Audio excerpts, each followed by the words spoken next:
Лайк басқаннан неге аясыздар? Саусақтарыңыз 10 тонна болса да бісміллә деп көтеріп, лайк басып бермейсіздер ме? Комментарий жазып. Путин алдымен су тоспасын жарып жіберіп, міне, оның өзін Украинаға артып қойып, енді сол су тоспасының кесірінен енді ана атом электростанциясы жарылып, бүкіл Украина жерінде, сосын Украина арқылы Еуропада радиациядан адамдар өлсе деп отыр. Ал ол радиация ғасырға жалғасады, білесіздер. Міне, көрдіңіздер ме? Ғасырға жалғасады. Путин шынында сасып отыр. Ол бірден атом қаруды аталмайтын білді, зымырандарын көктен атып түсіріп жатыр. Енді оған осы қадам ғана қалды. Шынында сасқалақтады. Яғни соғыс соңғы нүктесіне жақындай түсті.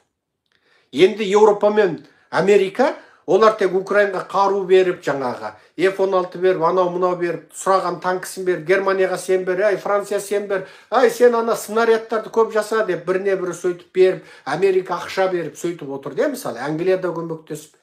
Енді мына атом дейтін нәрсе олардың жаңағы кейде мына демократиялық елдерде өте көп дауысқа салады. Саясаткерлер өзінің бір қандай да бір халықтың қолдауынан айырылып қалмау үшін қандай да не болмасын деп бәрін дауысқа салады. Бірдеңе десе референдум болып отырады.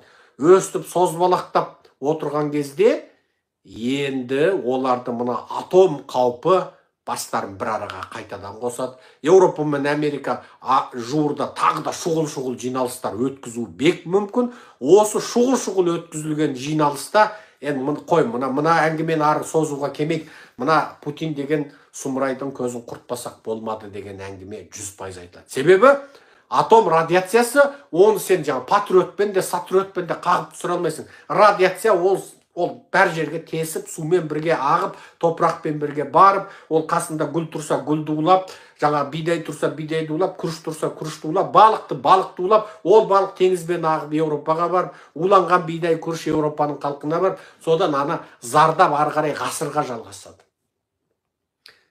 Міне оны Еуропа Америка түсініп отыр. Енді әңгіме қайда. Енді ана Лавров деген Путиннің сұмырайы айтыпты.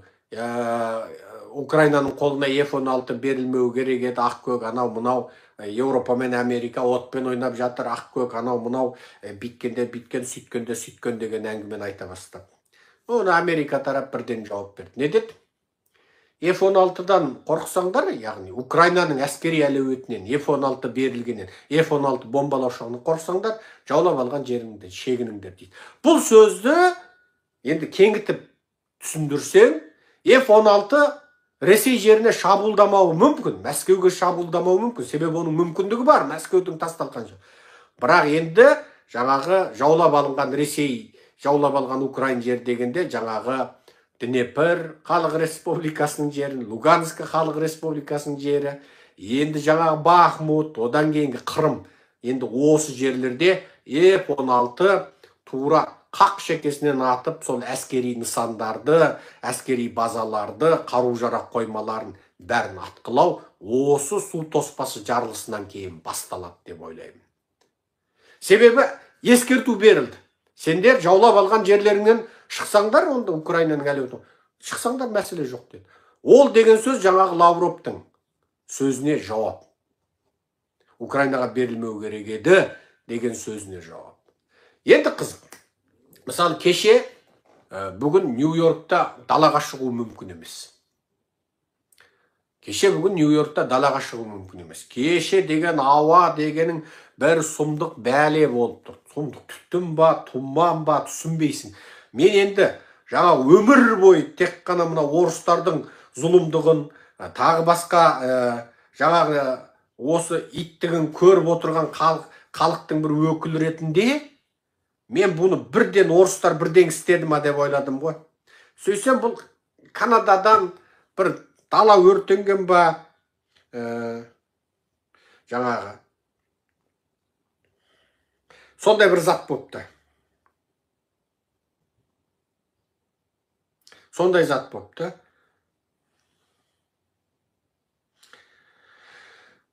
енді басында бізде бірден ойладық, орыстар осы жаққа қандай да бір не сұмдық істеп қойды екен деп. Сөйсек, онда ештеңке жоқ екен. Қазір мен жаңа ғана бір мақала тауып едім.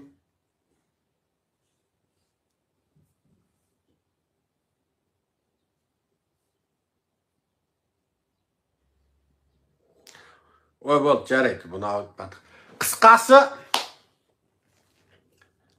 Қысқасы, алдағы уақыт, міне бүгін июньнің 6-сы ма, 7-сі болып кетті. 7-ші июнь болып кетіпті бізде.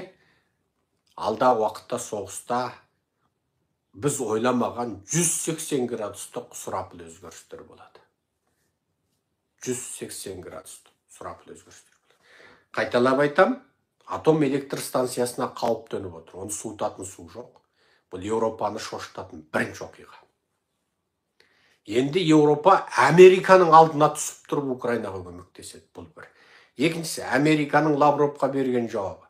Енді жаңа Донецк, Луганск, Қырымда F-16 төбесінде ойқастайды. Барлық Ресейдің бір әскери нысанасы қалмай тасталған болады. Осы үш жерді қайтарып алу, тіпті басқа да жаулап алынған жерді қайтарып алу осы алда болады.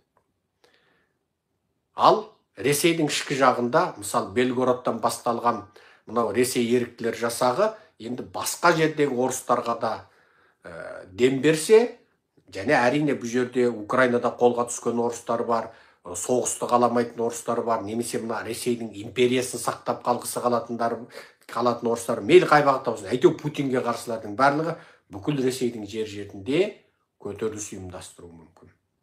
Бірақ бұдан бір қауіп төнеді. Осы қарулы орыстың күштері Орталық Азияда ойран сала ма, салмай ма? Орталық Азияның қауіпсіздігі қандай болады? Бұл біздің келесі лекциямызда söyленеді. Аман сау болыңыздар, қалың елім қазағым. Бөлісіп, таратып, комментарий жазып, Фейсбукке бөлісіп, WhatsAppқа, Сигнал, Телеграмға бөлісіп таратыңыздар. Лайк басыңыздар. Міндетті түрде каналға тіркеліңіздер. Қайталап айтам, сіздің басқан лайкыңыз, жазған комментарийіңіз қазақ тілді контентте біздің лекциямыздың таралымын арттыруға көмектеседі.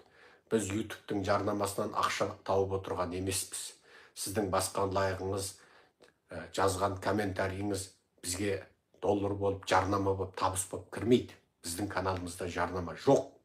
Мақсат қазақтың саяси, тарихи, танымдық сауатын көтеру, қазақты қайтадан ағарту. Саяси сауатты халық құл болмайды. Біздің күресіміздің мәні мен мақсаты да осында. Аман сау болыңыздар. Құрметпен Серікжан Біләшұлы.